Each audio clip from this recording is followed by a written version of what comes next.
Kui aga rääkida auto uudistest selle kõige ehedamas võtme, siis tuleb vaatama minna Renault 5, mis kohe esmapilgul tõmbab suu kõrvuni.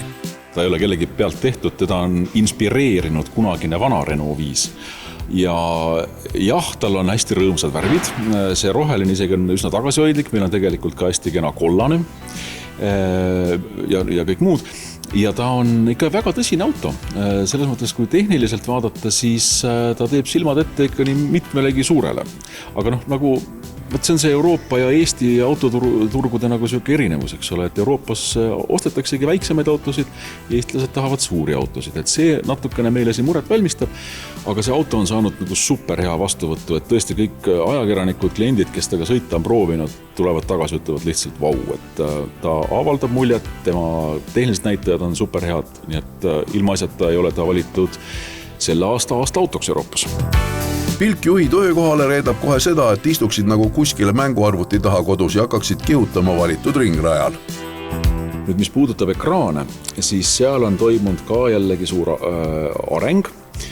Autos on nüüd olemas siis ChatGPT, siis AI-põhine virtuaalassistent, kes pika peale võib hakata ka natukene närvidele käima, aga üldiselt ta tervitab sind ja on sul, eriti kui sa üksi sõidab pikemat maad, siis ta on sulle väga hea kaaslane.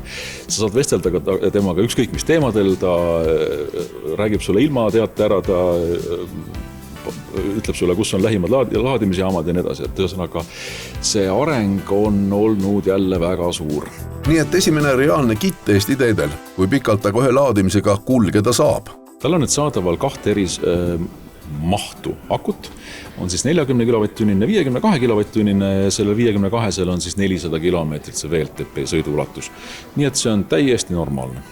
Ja see auto on selles mõttes ka ainulaadne, ma ei ole veel ühelgi autol näinud, et auto omanik, kui ta auto juurde tulepuks avab, siis on kohe auto peal näha, kui palju seda akut siis järele jäänud on, kui palju ta sõita saab sellega. Ja Renault on alati oma autodele pannud juurde selliseid väikseid lahedaid vidinaid, et see kapoti peal olev põlev number 5 hakkab siis, kui aku on sul poole peal, siis põleb sellest 5,5. Mõni mööduja võib arvata, et äkki on pirn läbi, eks ole, aga tegelikult ei ole, et ta näitabki seda aku laetuse taset.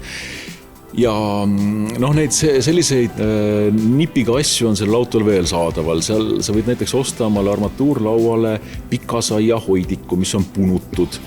Et prantslased ei lõpeta üllatamist. Selle auto puhul võib julgelt öelda, et julgegem otsustada, see auto kindlasti ei peta teid.